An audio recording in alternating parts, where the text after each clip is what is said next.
yığılırım, kutluram, aziz milletimiz, büyük milletimiz. Allah hepimizden razı olsun.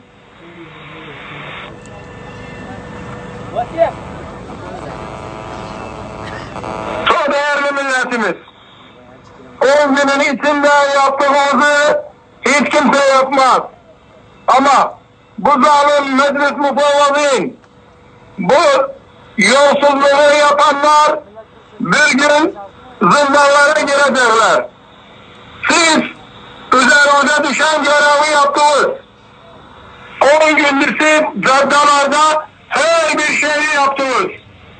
Bakın, bir haftadan beri biz burada çalışmalara devam ederiz.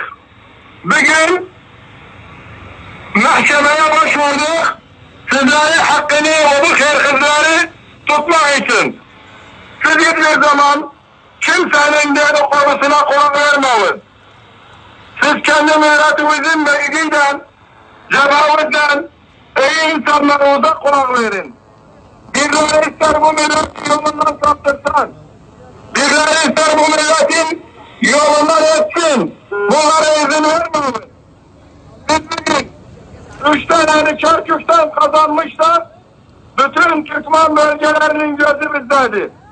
Ama bu yapılan sakta, bu yapılan şerhsizlik boş boşuna gitmez. Bizim gelen günler, önümüzde başka adımlar var. Belki de gelen günler ilan eden isyan medeni. Çünkü çok yorulduk. Biz sizlerin yorulmasını istemeriz. Biz isteriz, biz yoruluruz, siz istirahat edersiniz. Ama zalim mufavvazıya hem sizleri yorulsun, hem bizleri yorulsun. Biz gene de nefesimiz kısa olmaz. Hiç kimse zannetmesin ki diyenler valla bir veya iki veya üç naibleri var. Hiçbir milletvekilimiz Bağdat'ta olmasa da bu millet ayaktadır, bu ayakta kalacaktır. Aziz milletimiz, büyük milletimiz, bugün dünyanın sesi, dünyaya sesimizi getirdiniz. Bugün dünyanın gözü sizi takip edilir. Bugün meclis mufavvazın aldığı kararlarında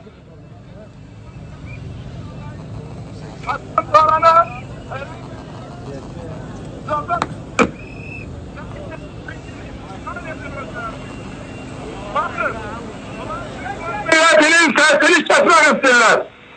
Asla ve asla. Siz caddelerde var iken bu milletin sesi kesilmez. İnşallah Bağdat'taki işlerim hemen biter bitmez sizinle beraber orada olalım. Sizinle beraber yaşarım. Sizinle beraber bağırırız, çağırırız. Yeri geldiği zaman caddelere ineriz. Irak Türkmen Cebhesi sizin milletimizin, insanlarımızın, büyüğümüzün, küçüğümüzün derdini paylaşmaktadır. Onu bilmemiz lazımdır ki şimdi biz Umam Muttahide'yi devreye girittik. Umam Muttahide gelsin, sandıkları alsın, şimdi olmadıysa, bir yıl sonra da olduysa biz bunların şerhsizliğini çıkarırız. Allah hepimizden razı olsun, yaşasın azim Türkmen milleti.